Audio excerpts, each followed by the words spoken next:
முறையிடுவதற்காக மதுரை நகருக்கு கண்ணையுடன் வருகிறான் கோவலன். அங்கு அவன் செய்யாத குற்றத்திற்காக மரண தண்டனை பெறுகிறான். ஆராயாமல் தீர்ப்பதற்காக அரசன் மீது குற்றம் சாட்டும் கண்ணகி தன் காற்றிலம்பை கொண்டு தன் கணவன் கல்வனல்லன் என்பதை உறுதி செய்கிறாள். அரசனுக்கும் கண்ணைக்கும் வணக்கம் காண்போம். என்னை உள்ளே விடுங்கள், அரசரை காண வேண்டும். சற்று அரசே அரசே, அரண்மனை வாயிலின் முன் அழுத கண்களோடும் தலைவிதி கோட்டுடனும் ஒரு பெண் வந்து நிற்கிறாள். அப்படியா? அந்த பெண்ணிற்கு என்ன துயரமோ கேட்டாயா? கேட்டேன் மன்னவா. அதை பற்றி உங்களிடம் தான் கூற வேண்டும்.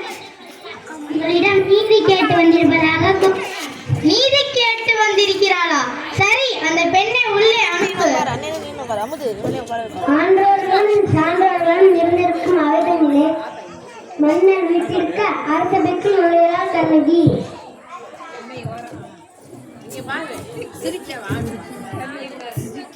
இளங்கோடி போன்ற பெண்ணே, அழுத கண்களோடைய காண வந்திருந்த காரணம் என்ன?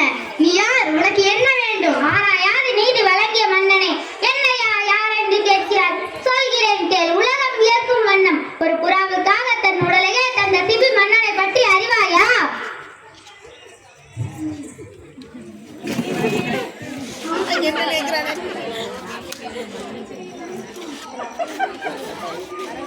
பெண்ணே, நான் கேட்ட வினாவுக்கு இன்னும் நீ விடை கூறவில்லை. அதை விட்டுவிட்டு வேறு எதையோ கூறிக்கொண்டிருக்கிறாய். இழப்பின் அருமை தெரியாத மன்னனே, என் நிலை அறியாமல் தானே இப்படி பேசுகிறார். நான் இதுவரை கூறிய பெருமை மிக்க சோழ மன்னர்கள் வாழ்ந்த புகார் நகரமே எனது. அவ்வூரில் பலியில்லா சிறப்பினையோடு மாசாத்துவான் மகனாகிய கோவலன் என்பாரின் மனைவியினார். ஓ, இப்பொழுது புரிகிறது. அந்த கோவலனின் மனைவியா நீ? போதும் மன்னா, என் கணவனை எதிர்வதற்கு உனக்கு என்ன தகுதி இருக்கிறது? ஊழ்வியை பயனால் உன் ஊருக்கு வந்து என் காத்திலம்பை விற்க வந்த என் கணவனை அநியாயமாக கொன்று விட்டாய். நீ செய்தது தகுமா? பெண்ணே, போதும், நிறுத்து.